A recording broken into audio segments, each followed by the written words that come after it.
Hello everybody, Ben Rogers here, the Raptors Digest. Ryker, former Toronto Raptors legend, one of the great Toronto Raptors of all time. At one point, there was a debate whether he is the greatest Raptor of all time. DeMar DeRozan, obviously, all Raptors fans know the story. He ended up getting traded for Kawhi after a disappointing set of postseason performances against LeBron James, and then the Raptors inevitably bring in Kawhi and win an NBA championship. And there was a lot of speculation whether DeMar was maybe salty about, well, he definitely didn't like being traded, but if he was salty with the team and stuff, that seemed to iron itself out. But he came out and spoke on the NBA Championship, among other things, with Pascal Siakam on an Instagram Live, and he was really positive in terms of just how he felt about the Raptors and the championship run. It was really nice to just hear that sort of stuff coming from DeMar DeRozan after everything that happened.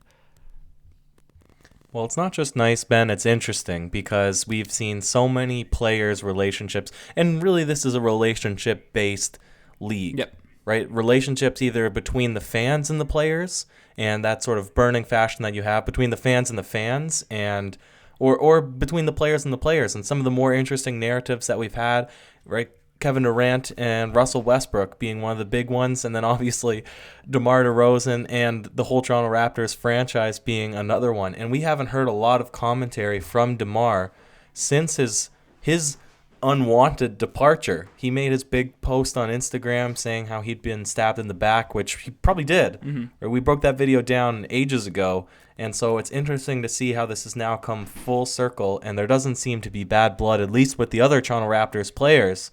He's admitting, maybe we'll link the video or something in there.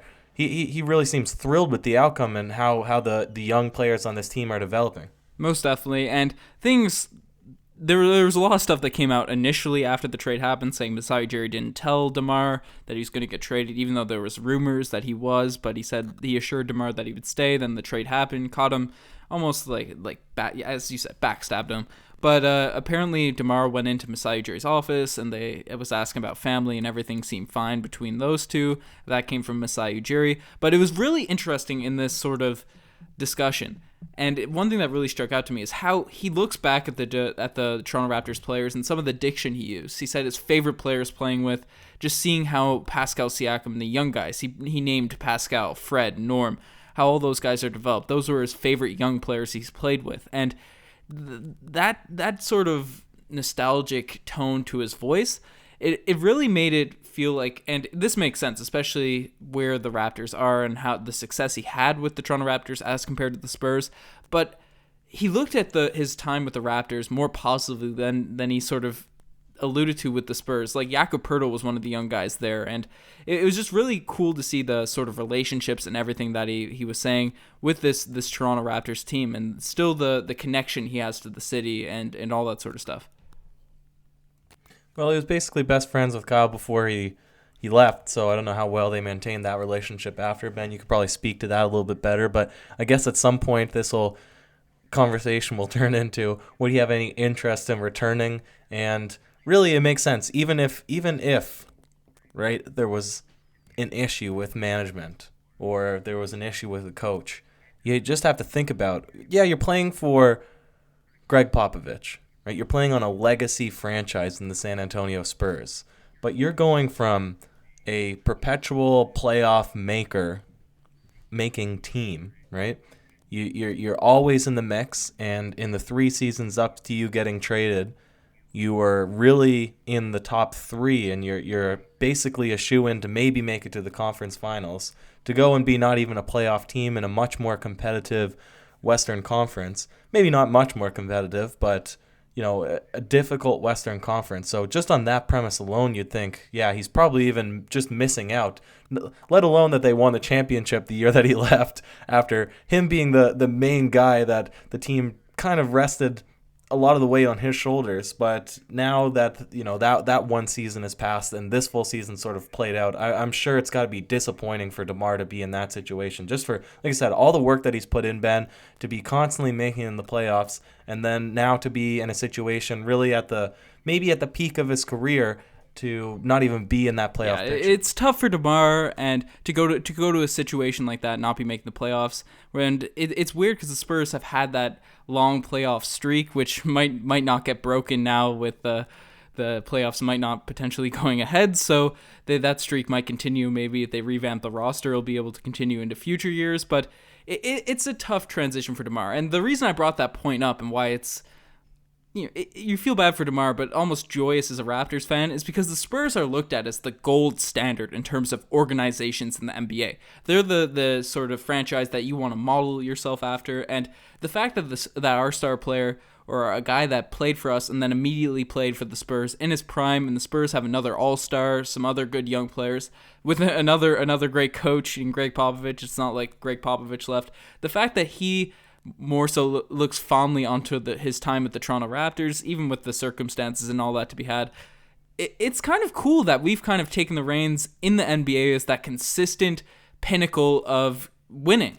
And we obviously haven't had as many championships. But could he not be, Ben, let me interject, could he not be a reason that the Spurs have dropped off? Well, I don't think he's the reason the Spurs have dropped off. Could he not be a main contributing factor? No, the Spurs just don't have the same talent level. The mid-pack of the Western Conference is still really good. DeMar's still putting up amazing numbers. They have two All-Stars, like you pointed out. Yeah, their system doesn't really fit the current modern NBA in terms of getting wins. They still performed well last year in the postseason. They almost took the Denver Nuggets out of the first round. I don't think DeMar's the reason. He's putting up great numbers and the best statistics of his career. He's passing the ball well. He didn't improve his game to a whole nother level, but I don't think he's the reason the Spurs have not made the postseason. But could he not be looked at just like Andre Drummond? How we say Andre Drummond is basically a 20-20 player in the league and made virtually zero impact on the outcome of wins-losses for the Detroit Pistons throughout his whole career there. No, you can't compare DeRozan to Drummond. DeRozan took a similar talent level of the Toronto Raptors back, because Andre Drummond has had some other players with him. And if you look at that 2014, 2015, 2016 seasons, we weren't loaded with talent. It hasn't been until the bench mob came through and we really got to see Masai Ujiri's draft picks flourish that we've really had a well-rounded, just influx of talent. DeMar was taken in teams. He took a team with a starting lineup of DeMar Carroll, Luis Scola, and Bismack Biyombo to the conference finals. And I think Lowry was a bigger part of that, but DeMar still had a very strong positive impact on those wins. I consider him as our 1B for those sort of teams. So I don't think you can compare him to an Andre Drummond. I don't think he's the reason the Spurs haven't made the playoffs, but it's just, in my opinion, it's just cool that he looks at us more fondly than the Spurs, and that's what I got from this video.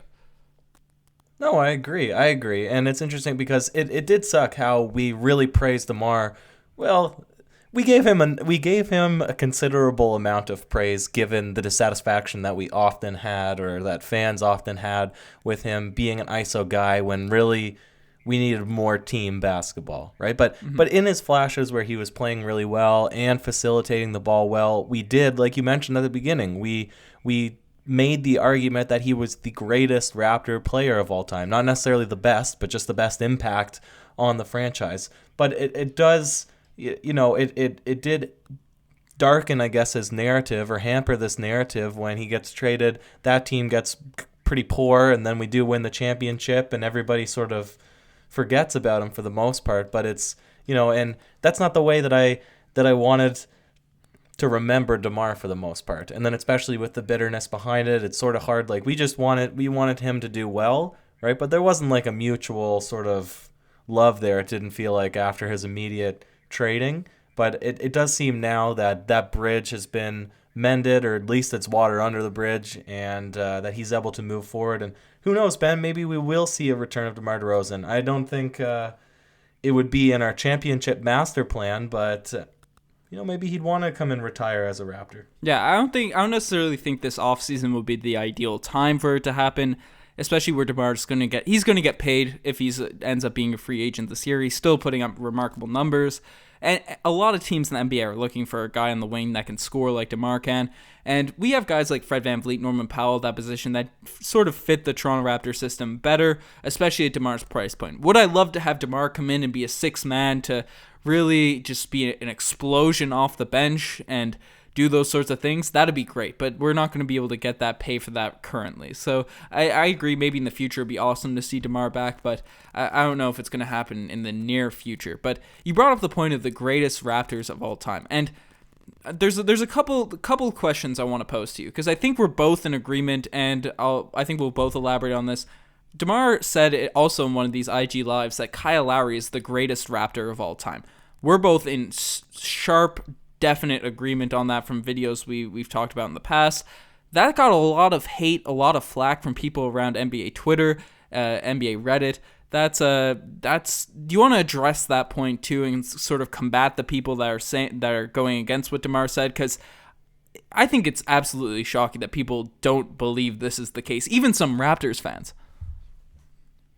Yeah, well, we always make certain, Ben, that we make the distinction between best and greatest, right? There's a reason that people still can argue who's the greatest, Michael Jordan or LeBron James.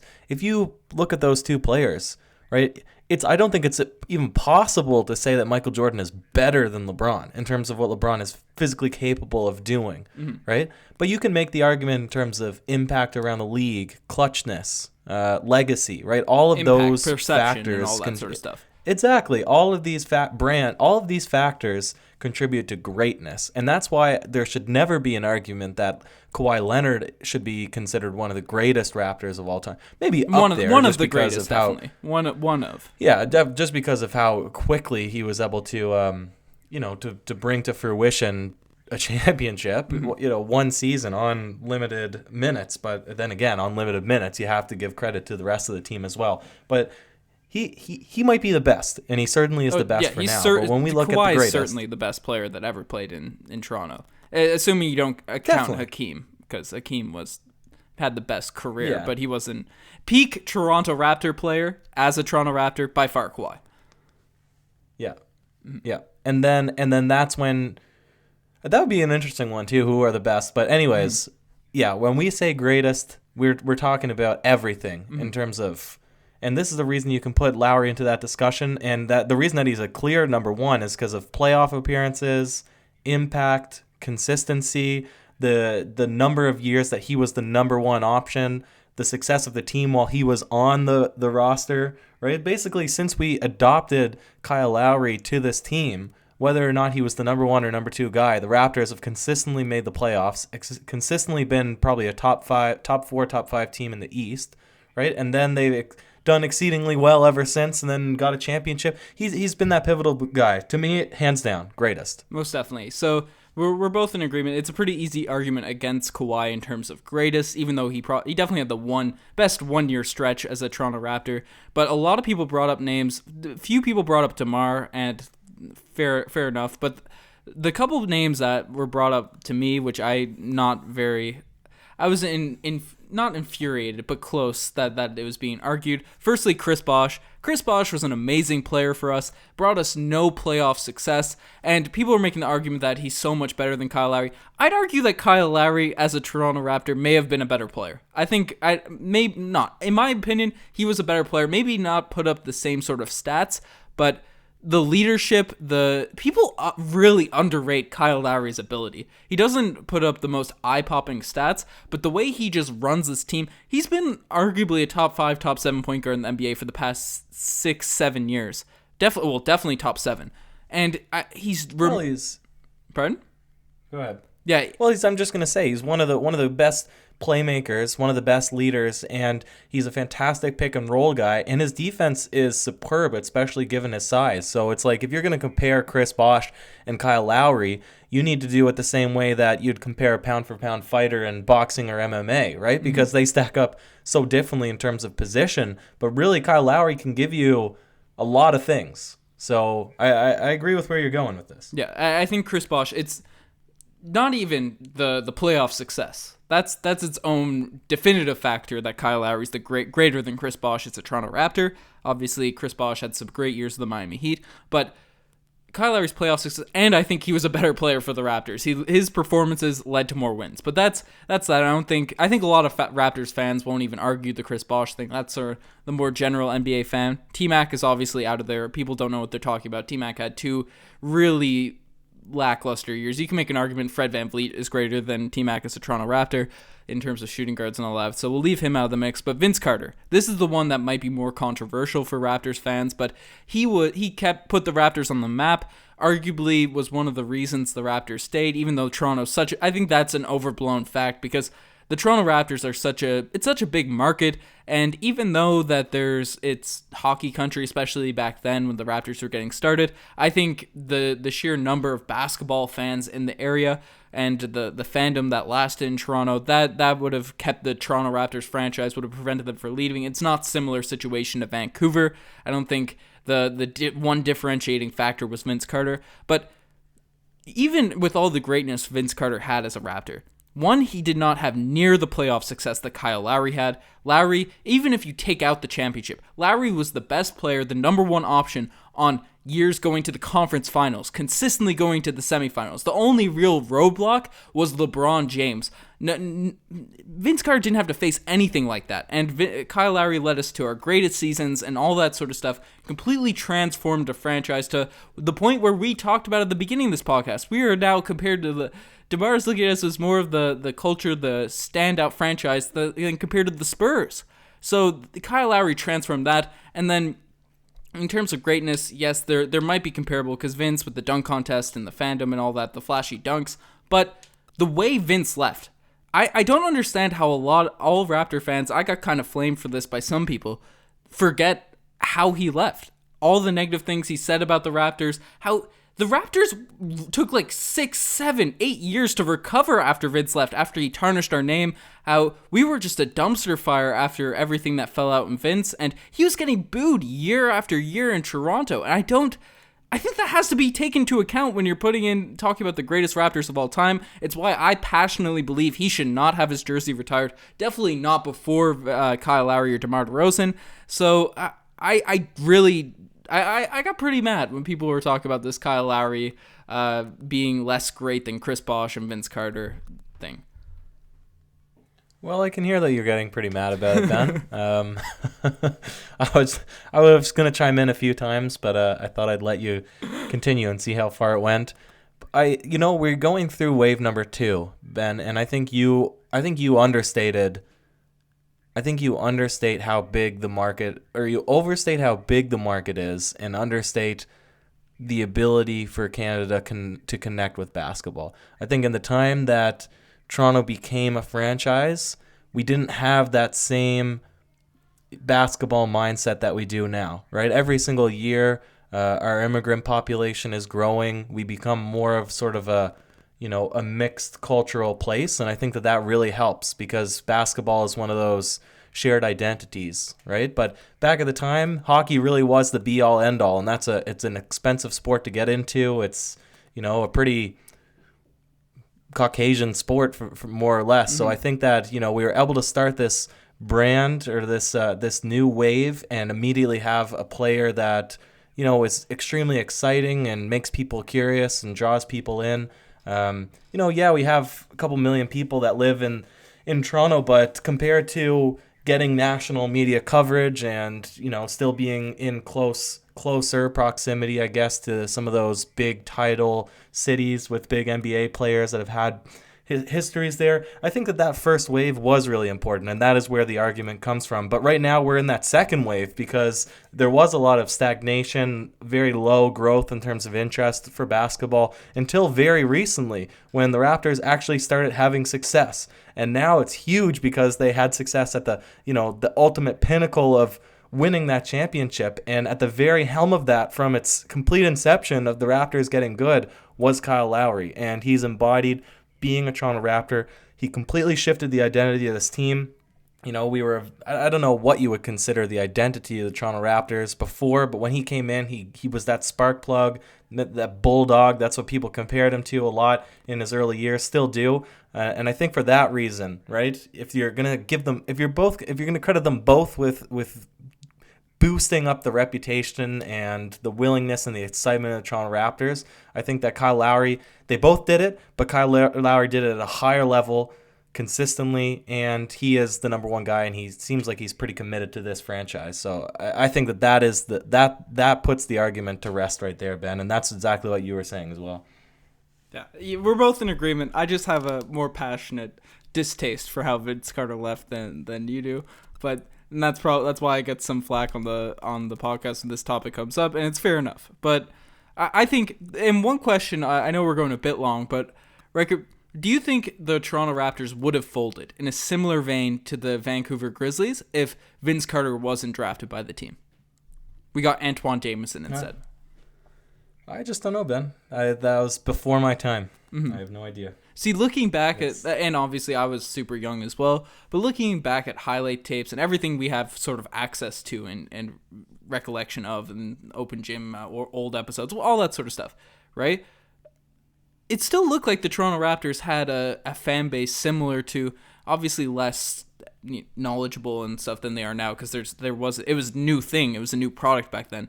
There were still a lot of fans, a lot of passion in the city of Toronto and in Canada. People embraced the team even back then. So I think the team would have survived, would have been fine without Vince. But you got to remember, too, it's not just about the fans that'll attend the game. It's about, merchandise, sales, any other sort of promotions, watching the games on TV. That's the things that we didn't really get a sense of because we didn't grow up through that time, right? Yeah, it's fair enough. But yeah, I think even without that point, Lowry's still much greater in terms of Toronto Raptors glory than Vince Carter, especially with how everything ended in that situation. But let us know what you guys think. What are your thoughts on DeMar DeRozan's comments on the Raptors championship run? We didn't even talk about him for greatest Raptor of all time, but do you guys agree Kyle Lowry's the greatest Raptor of all time, or do you guys have someone else pegged?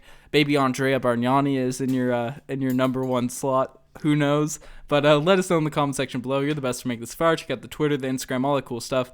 Ryker, you have any last words? Andrea Bargnani is in my number one spot, Ben, in my heart and otherwise. So. Primo pasta and sauce. Cheers. Primo pasta and sauce. Cheers.